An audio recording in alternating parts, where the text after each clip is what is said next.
A incredulidade nos afasta de Deus. A ira é cruel, a raiva é destrutiva. Provérbios 27, versículo 4. O problema que Moisés não soube resolver a tempo o desqualificou para sempre: a raiva. Ele falhou naquilo que tinha sido sua força, a mansidão. Moisés nunca resolveu a ira.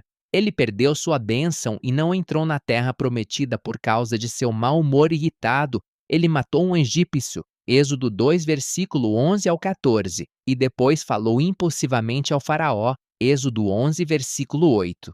A raiva o levou a quebrar o único documento escrito por Deus, Êxodo 32, versículo 19.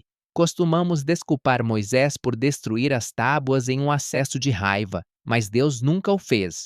Deus não aprovou a maneira como ele expressou sua raiva. E como sabemos disso? Porque o Senhor o mandou esculpir as 2 tábuas nas quais ele escreveria novamente os mandamentos. Êxodo 34, versículo 1.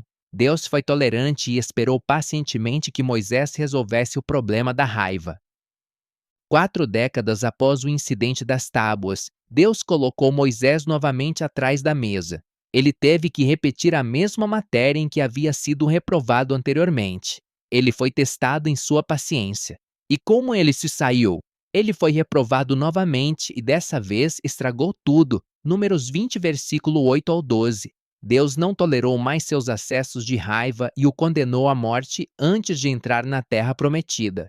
Deus foi paciente e indulgente enquanto Moisés continuava perdendo a calma, quebrando tábuas e batendo em rochas, até que no final Deus disse: chega.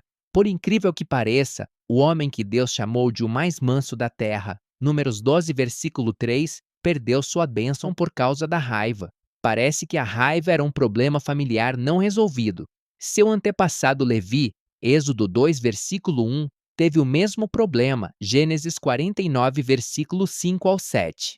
Você percebe? Há uma tendência a cometer os mesmos pecados que nossos pais e avós cometeram. Salmo 106, versículo 6. Entenda bem. Não estamos insinuando que o pecado do pai será o do filho. O que estamos dizendo é que precisamos estar bem atentos para não ceder aos mesmos pecados que arruinaram nossa família no passado e que podem nos arruinar hoje. A raiva é o seu problema? Cuidado com as terríveis consequências de um temperamento descontrolado. Assim como Moisés, muitos crentes arruinam suas vidas e ministérios por causa da raiva. Existe alguma pessoa a quem você não perdoou? Existe rancor, ódio ou ressentimento em seu coração? Você se irrita facilmente? Você tem falta de autocontrole? Você consegue controlar sua raiva? Quando você fica com raiva, ela dura muito tempo. Você reluta em domar seu mau caráter? Pense nas trágicas consequências de Moisés antes de dar rédea solta à sua fúria.